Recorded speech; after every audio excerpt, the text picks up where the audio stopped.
এদিকে নারায়ণগঞ্জের জ্বালানি তেলের পরিস্থিতি অনেকটা স্থির হয়েছে।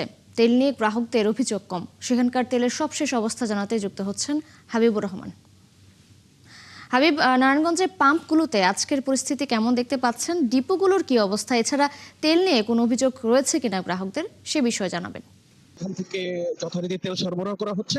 আমরা সকাল থেকে বিভিন্ন পেট্রোল পাম্পে এসেছিলাম। এখানে এসে দেখলাম যে বাইকারদের দীর্ঘ সারি, তারা তেল নিচ্ছে, তবে বড় জোরে তেমন কোনো অভিযোগ তাদের নেই।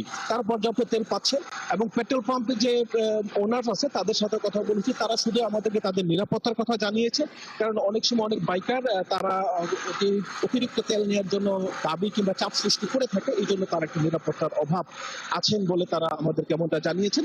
তবে বাইকাররা একটা কথা বলেছেন যে যেহেতু তাদেরকে 300 টাকা তেল দেওয়া হচ্ছে এখন বর্তমানে এই পাম্প থেকে, তাদের যদি বেশি করে দেওয়া হতো তাহলে তারা বিকালের দিকে অন্য কোনো পাম্পে গিয়ে ভিড় জমাতো না, দিনেরটা একবারে নিয়ে যেতে পারতো।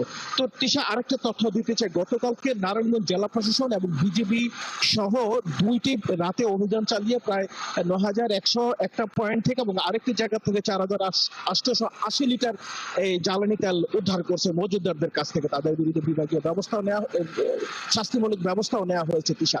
তো এখন পর্যন্ত নারায়ণগঞ্জের পেট্রোল পাম্পগুলোতে শান্ত এবং সুন্দর একটা পরিবেশ বিচার বিরাজ করছে। এখানে বাইকারদের তেমন তাদের পর্যাপ্ত তেল পাচ্ছে এবং গাড়িগুলোও পাচ্ছে এবং ডিজেল নিয়েও তেমন কোনো অভিযোগ নেই। তো তিশা, নারায়ণগঞ্জ থেকে এই ছিল আমার কাছে। হাবিবুর রহমান, আপনি আছেন, ধন্যবাদ আপনাকে যুক্ত হবার জন্য। দর্শক, নারায়ণগঞ্জ থেকে জ্বালানি তেলের পরিস্থিতি জানাচ্ছিলেন আমাদের সহকর্মী হাবিবুর রহমান।